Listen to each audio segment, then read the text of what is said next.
Sparatori a Favara, ieri intorno alle 22 in via Torino, vicino a diversi magazzini e depositi commerciali. Potrebbero essere stati sparati anche colpi di Kalashnikov. Secondo le prime ricostruzioni si è trattato di un agguato con conflitto a fuoco tra vittime e sicari. Sul posto sono intervenuti i carabinieri coadiuvati dai militari del nucleo radiomobile investigativo di Agrigento e gli agenti della squadra mobile di Agrigento. Sulla base dei rilievi sarebbero di grosso calibro e bossoli trovati sul selciato, accanto a tracce di sangue. Gli investigatori stanno esaminando la posizione di un uomo ricoverato all'ospedale di Agrigento con ferita da arma da fuoco al gluteo. Si chiama Carmelo Nicota, 35 anni, individuato dai carabinieri mentre era sulla strada di Contrada Consolida. Zoppicava. È rimasto ferito nella spariatoria, ma pare che non abbia detto molto agli inquirenti. È stato sottoposto ad un intervento chirurgico perfettamente riuscito ed adesso è cosciente. Verrà risentito presto. E il nome Carmelo Nicotra a chi indaga dice molto perché viene associato al gruppo di Stefano di Favara, soprannominato Furia.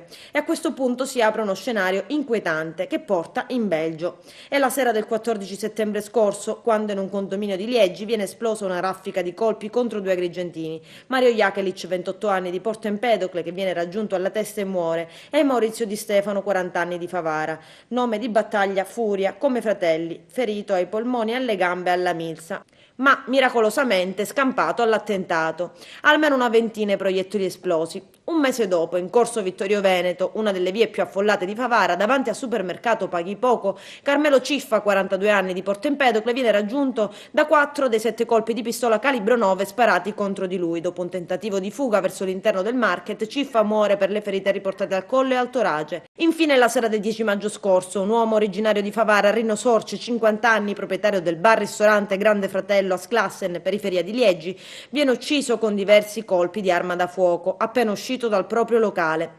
Una tempesta di fuoco per uccidere come un boss un insospettabile ristoratore e ferire il suo cuoco, un altro siciliano, trapiantato in Belgio.